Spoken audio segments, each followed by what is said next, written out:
What's in the box? Whatever it is, it must be pretty important, because I've traveled with it, moved it from apartment to apartment to apartment.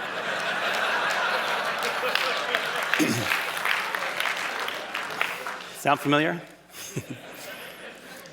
Did you know that we Americans have about 3 times the amount of space we did 50 years ago? 3 times.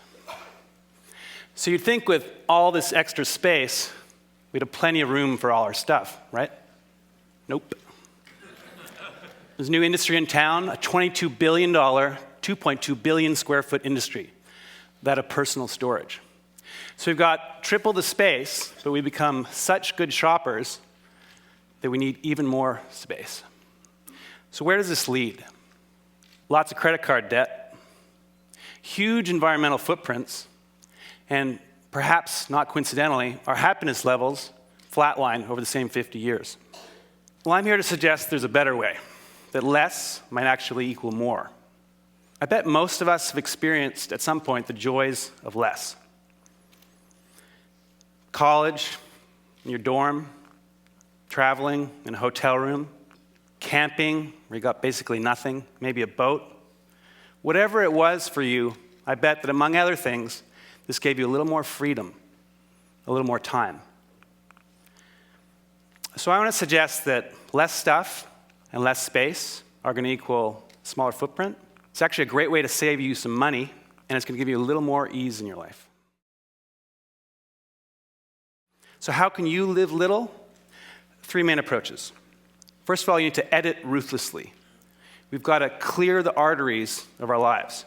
That shirt that I haven't worn in years, it's time for me to let it go. We've got to cut the extraneous out of our lives, and we've got to learn to stem the inflow. We need to think before we buy. Ask ourselves, is that really going to make me happier? Truly?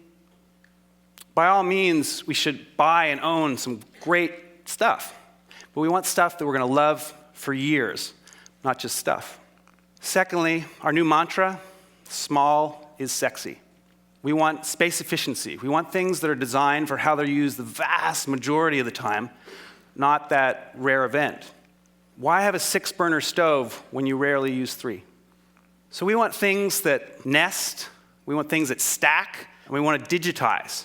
You can take paperwork, books, movies, and you can make it disappear. It's magic. Finally, we want multifunctional spaces and housewares. A sink's combined with a toilet.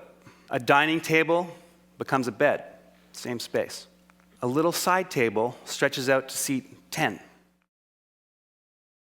Most of us, maybe all of us, are here pretty happily for a bunch of days with a couple bags, maybe small space, hotel room. So when you go home and you walk through your front door, take a second and ask yourselves, could I do with a little life editing? Would that give me a little more freedom? Maybe a little more time? What's in the box? It doesn't really matter. I know I don't need it. What's in yours? Maybe, just maybe, less might equal more. So let's make room for the good stuff. Thank you.